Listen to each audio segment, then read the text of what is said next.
C'est du 8 au 11 mai qu'a lieu la rencontre du printemps, qui est un événement annuel permettant aux membres du réseau des organisateurs de spectacles de l'Est du Québec, le ROSEC, de se réunir afin de tenir des échanges professionnels. Pour l'édition 2024, cet événement a lieu dans la Matapédia. J'ai eu la chance de venir rencontrer Michel Coutu et Frédéric Lagacé ici à Diffusion Mordicus. Je suis en compagnie de Michel Coutu, qui est directeur général et artistique de Diffusion Mordicus, et de Frédéric Lagacé, qui est directeur général du ROSEC. Bonjour à vous deux. Bonjour. Donc, tout d'abord, c'est quoi le ROSEC et c'est quoi son rôle? C'est une excellente question d'entrée de jeu. Non. Donc, le ROSEC, c'est l'acronyme du Réseau des organisateurs de spectacles de l'Est du Québec. Donc, on est un réseau de diffuseurs de spectacles pluridisciplinaire. On est 32 à bord de la grande famille du ROSEC. Donc, le ROSEC est en fait un réseau qui offre des services à ses membres, dont Diffusion Mordicus fait partie. Et donc, on offre des services de programmation de tournées, de promotion des tournées, de formation. On est aussi des représentants politiques. Et on organise aussi des événements contacts. On a notamment la rencontre d'automne qui existe depuis 33 ans, qui a toujours lieu à Rimouski, dans laquelle, en fait, on présente des vitrines, qui sont des extraits de spectacles de 20 minutes. Il y a des ateliers, mais il y a aussi une salle contact où est-ce que les diffuseurs peuvent rencontrer des agents de spectacle. Puis sinon, on a aussi la rencontre du printemps, raison pour laquelle, en fait, nous sommes ici réunis. Oui, donc la rencontre du printemps, qui est un événement plus familial. Donc, la rencontre du printemps rassemble les membres et c'est un événement de professionnalisation, mais aussi pour tonifier les liens, puis bien travailler ensemble, puis planifier les prochaines saisons. Et là, tu parles de 32, c'est le nombre de membres que vous avez? Ça, c'est le nombre de membres diffuseurs. Donc, on a des diffuseurs, en fait, qui sont basés, en fait, dans la région de la capitale nationale. Sur la rive nord, c'est de Pont-Rouge jusqu'à Natashquan, incluant Fermont. Et sur la rive sud, c'est de Lobinière jusqu'aux îles de la Madeleine. Et sur Mordicus, ça fait combien d'années que vous êtes dans le ROSEC? Écoute, depuis que le ROSEC existe, je crois, ça fait 40 ans. On a fêté le 40e anniversaire de diffusion dans la Matapédia. Et d'aussi longtemps que je me rappelle, moi, je suis ici depuis 1988. Donc, écoute, on était déjà dans le ROSEC lorsque le réseau d'été a été formé. Donc, d'année en année, on a toujours été là, je pense que dans les... Pas loin des fondateurs, mais je pense dans les premières... le Codec dans le temps. C'était le Codec dans le temps. Donc, le Codec faisait partie de ça aussi. C'est depuis que c'est devenu Diffusion Mordicus, c'était déjà membre? Oui, c'était déjà. Oui. Moi, à mon arrivée, on était déjà dans le ROSEC. Là. Fait, dans le fond, si on comprend bien, dans le fond, le ROSEC chapeaute les différentes salles de spectacle, dans le fond. Oui, mais tu sais, il faut savoir en fait que les diffuseurs, c'est le réseau. C'est le réseau au départ, puis il y a une équipe de travail qui, elle, en fait, coordonne les services. Donc, Diffusion Mordicus, c'est le ROSEC autant que moi, comme directeur général du ROSEC, c'est le réseau aussi. Donc, Fait que là, on va parler de la rencontre du printemps. Oui. Pour la raison qu'on a ta visite ici à Amkoui. Ouais. Donc, c'est quoi et comment ça se passe, justement, cette rencontre-là? Ça se déroule sur 3-4 jours. Et puis, donc, comme je le mentionnais tout à l'heure, donc c'est un événement qui accueille les membres, a priori. On a aussi quelques partenaires qui viennent. Et puis, donc, on a des activités de formation. On a des activités de présentation, style conférence. Puis, il y a aussi, en fait, quelques vitrines. Puis, c'est aussi un moment où est-ce qu'on a des moments aussi informels. Puis, ces moments informels-là sont très importants pour vraiment garder toute la soudure de la famille parce que, bon... C'est un terme qui revient souvent lorsqu'on parle du ROSEC. Tout le monde se connaît très bien. Et cette famille-là, cet esprit familial-là, fait la force, en fait, du réseau. Parce que, vous savez, si on n'était pas unis ensemble, la circulation de spectacles dans l'Est du Québec serait beaucoup plus difficile. Question d'équilibrer là, le modèle d'affaires de diffusion. Des artistes, en fait, qui pourraient uniquement vivre, en fait, de leur... dans la ceinture de Montréal, à faire des spectacles. Alors, pour les faire venir ici, on s'associe ensemble. J'imagine que c'est un travail d'équipe, Michel, avec toutes les autres salles de spectacle qu'il y a. Effectivement. Le ROSEC, lorsqu'on fait des tournées, on monte des tournées. Donc, c'est là qu'on se contacte. Et la rencontre de printemps sert aussi à échanger sur nos pratiques, sur les bons coups, les mauvais coups. et ventiler un peu tout ce qui se passe dans l'année au niveau du financement, au niveau du travail. On sait que la plupart des diffuseurs, si on prend comme diffuseur Mordicus, on est 2. Il y a plusieurs diffuseurs qui sont 1,5 personne pour travailler dans leurs organismes. Il y en a qui sont beaucoup plus, évidemment. Mais ça nous permet justement de ventiler tout ça. Et le fait que le réseau soit aussi fort, parce qu'on est un des réseaux de diffusion, un des plus forts au Québec. Là. Oui. Il y a plusieurs réseaux comme ça. Mais le Rosec est vraiment un réseau soudé, vraiment solide. Et lorsqu'on demande une tournée ou lorsqu'on prépare des tournées, bien, on est vraiment écouté par les artistes parce qu'on tourne les mêmes artistes qui tournent dans la grande région de Montréal, au Québec. Là. Donc, le réseau sert à ça. Et l'organisation de la rencontre de printemps, c'est la dernière fois qu'on a reçu la rencontre, c'était en l'an 2000. Moi, j'étais directeur technique dans ce temps-là. Donc, mon Dieu, Mélanie Renaud était une des artistes qui avait fait des vitrines. On avait eu aussi Méranie Morissette, qui était de Saint-Moïse dans ce temps-là. C'était André Aymon, qui était le président. Et on avait fait, c'est lorsqu'on avait fait l'ouverture de la salle communautaire d'Amkoui, on avait fait les soupers là-bas. On avait fait les vitrines ici à la salle, les ateliers un peu partout. Donc, ça faisait 24 ans qu'on n'avait pas reçu la rencontre de printemps. Donc, c'est un beau moment pour les diffuseurs de l'extérieur aussi, certains partenaires, de venir voir nos installations, de venir voir un peu comment ça fonctionne, Diffusion Mordicus, et de sentir un peu c'est quoi toute cette magie-là qui s'est installée tout autour de la diffusion de spectacle à Amkoui depuis que c'est devenu Diffusion Mordicus et que la salle de Jean Cossette a été rénovée. Là. Ouais. Et qu'est-ce qui fait que ça a été si long avant de revenir à Amkoui? C'est-tu parce que vous faites le tour de tous les organisateurs, ça vient un tour de rôle? Comment c'est choisi que cette année, ça va être à tel endroit? Ben nous, on attend les invitations. Ah, OK. C'est ça. C'est une blague. Non, mais en fait, je pense que Michel l'a bien évoqué. La rencontre du printemps, c'est un événement qui circule de région en région. Je faisais allusion tout à l'heure. Le Rosec est réparti sur 6 régions administratives de l'Est du Québec. Et donc, ce qui fait qu'on va changer de région. Donc, on va lancer un appel. On dit, bon, qui aimerait recevoir la rencontre du printemps? Cette année, le territoire qui est privilégié, c'est la Gaspésie, c'est le Bas-Saint-Laurent, c'est la Côte-Nord.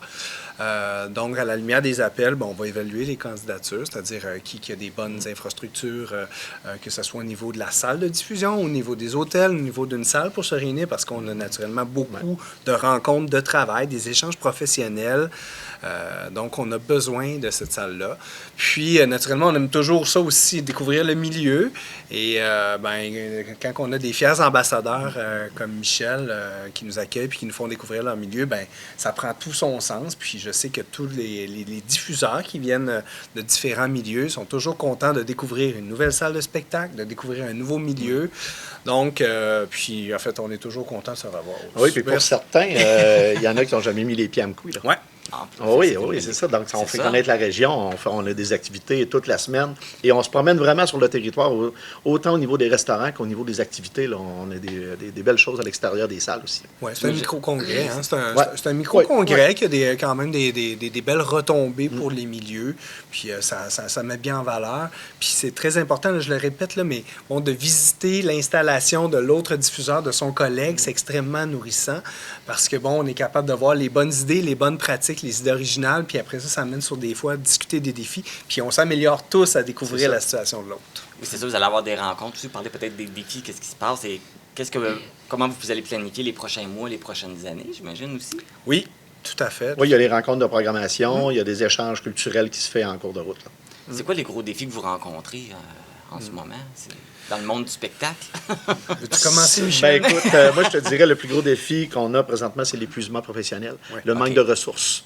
On parle toujours du manque de financement, mais même si le financement serait là, on a peine à avoir des ressources au niveau technique, au niveau administratif. La plupart des diffuseurs et soit les directeurs techniques ou des agentes administratives ou des billettistes font 2 à 3 postes dans l'organisme. Donc, il y a un épuisement professionnel qui s'installe et on parle beaucoup de ça dans la rencontre de printemps cette année. Okay. Donc, c'est le plus gros défi. Ensuite vient évidemment le financement et la fréquentation des salles parce qu'on sait qu'avec tout ce qui s'est passé, les gens maintenant, le portefeuille culturel n'est pas énorme. Surtout dans la vallée de la Matapédia, sur 8 000 personnes dans Amkoui, il y avait 6 500 personnes dans Amkoui, 18 000 personnes dans la vallée de la Matapédia. On a 2 000 personnes qui consomment les spectacles à la salle Jean Cossette. Et il y a tellement d'événements que maintenant, on doit faire sa place. Donc là, on remarque depuis le dernier lancement que les gens sont beaucoup à la dernière minute, font des choix beaucoup plus pointus. La découvrabilité, il n'y en a plus. Donc, tu ne veux pas découvrir un nouvel artiste, tu veux acheter la valeur sûre. Donc, c'est ça qu'on rencontre, je te dirais, dans les 5-6 derniers mois, là, c'est les gros défis qu'on a. Mais le plus gros défi, c'est de garder garder le moral des troupes, garder la santé de nos diffuseurs. C'est là-dessus qu'on travaille beaucoup depuis quelques années même. Oh oui. Ouais. Je seconde. Puis certains, qu'on est dans un contexte de relance des activités après une pandémie qui a laissé quand même des marques au niveau de la santé des travailleurs, mais aussi au niveau du contexte socio-économique. C'est-à-dire que, en ce moment, on sait tous, là, je veux dire, on vit une période d'inflation sans précédent. Naturellement, ça a une incidence sur le coût du spectacle que nous achetons, que nous programmons, sur la circulation, on a besoin aussi de bien traiter les ressources qui sont avec nous, qui sont pour nous. Donc, tout ça a un certain coût. Puis pendant tout ce temps-là, on fait l'effort aussi d'essayer de préserver le public d'une augmentation du coût de billet. C'est ça. Parce que si on augmente le coût du billet trop drastiquement, on s'expose en fait à ce qui est un effritement de nos publics, puis ça, on ne souhaite pas ça. Donc, ça prend beaucoup de stratégie en ce moment pour œuvrer dans notre domaine. On jongle avec tout ça. Là. C'est vraiment c'est un combat de tous les jours pour avoir les meilleures stratégies pour garder notre public alerte aussi. Là. C'est pas mal vos discussions que vous allez avoir lors de ces prochains jours. Oui, mais je dois vous dire quand même que oui, on a des enjeux, mais on est aussi fort. Puis je pense qu'on l'a bien dit tantôt, puis je pense qu'on est un groupe très, très résilient, très fort. Puis la circulation artistique dans l'Est du Québec se porte bien parce qu'on a des bons joueurs. Michel, Diffusion Mordicus, en est un excellent. Puis je pense qu'on fait un travail collectif. Puis justement, cette rencontre du printemps-là est précieuse, puis elle est pertinente, en fait, pour nous garder forts. Puis, on était proactifs. On va vraiment au-devant, justement. On connaît les enjeux et on réagit, justement, avant qu'il arrive, je dirais, un hécatombe. On dit, tout le monde tombe au combat, mais on réagit avant et on apporte l'aide. Le Rosec est là pour ça aussi, parce que le Rosec, ce sont les diffuseurs et l'équipe du Rosec travaille pour les diffuseurs. Donc, lorsqu'il y a un drapeau rouge qui se lève, le Rosec réagit tout de suite pour amener une ressource, pour donner un coup de main. Donc, c'est de là l'importance d'être un réseau tissé serré, puis d'avoir une tête dirigeante qui est le Rosec, qui nous aide à avancer. Là. Est-ce qu'il y a beaucoup de membres qui vont participer à cette rencontre du printemps? Oui, il y a 25 corporations. Là, je dis c'est plus ou moins 25 sur les 32. Comme on a 2 événements contacts, puis tout dépendant des situations d'employabilité, parce que je le rappelle, dans le réseau, on a encore quelques structures de diffusion qui sont 100% bénévoles. Donc, des fois, ça donne pas toujours, ou encore des fois, les moyens sont pas toujours là pour se déplacer. Il faut dire que des fois, la distance devient un enjeu. Mais là, juste pour vous dire, le diffuseur de Fermont est là en fin de semaine. Les Îles-de-la-Madeleine sont là. Les gens de Lévis sont là. Donc, ça fait quand même beaucoup de kilomètres pour venir On a un grand territoire. Oui, un grand territoire. Oui, c'est ça. Le territoire est quand même assez grand. Mais tout le monde est là. C'est ça. Vous avez des partenaires dans l'organisation de cet événement-là? Oui, mais il y a beaucoup de partenaires. Je peux parler entre autres des partenaires d'Amqui, qui sont entre autres le Select Hotel, la ville d'Amqui, Métro, au niveau des loges, tous nos restaurants, parce qu'on va dans tous les restaurants en fin de semaine, soit le Pestali, on s'en va à l'Ambassadeur, on va au Café du Bec-Pointu qui a accepté d'ouvrir un soir juste pour nous autres. Et c'est des partenaires qui sont là, Pascal Bérubé, entre autres, notre député, qui a accepté de nous aider justement à faire ça. Et il y en a beaucoup d'autres, Fred, dans nos partenaires nationaux. C'est sûr et certain qu'on a des partenaires nationaux, les sociétés d'État qui financent les organismes culturels sont derrière nous pour ça, que ce soit Patrimoine canadien, Musique Action, le Conseil des arts et des lettres du Québec. Puis sinon, cette année, on a une formation sur les musiques du monde qui est octroyée grâce à l'appui du Conseil québécois de la musique. Puis on a aussi un partenaire de billetterie qui est aussi, en fait, qui est Tuxedo, qui est aussi la billetterie ici à Amqui, donc qui vient nous faire en fait une analyse statistique des ventes de l'été 2023, automne 2023 et vers printemps 2024. Puis ça, l'analyse de ces données-là, en fait, nous permet de faire des choix judicieux, que ce soit au niveau de la programmation, mais aussi au niveau de nos activités de marketing. Michel Coutu, Frédéric Lagacé, merci beaucoup. C'est un plaisir. Je vais vous souhaiter un bel événement, une belle rencontre du printemps. Ouais, merci. Et puis, merci pour tout le travail que vous faites pour qu'on ait accès à la culture. Puis écoute, en terminant, moi je vais inviter les gens qui vont écouter l'entrevue cette semaine-là de venir aux vitrines de spectacles, parce qu'il y a des vitrines vendredi, samedi soir à la salle Jean Cossette, c'est 10 4 spectacles par soir de 20 minutes.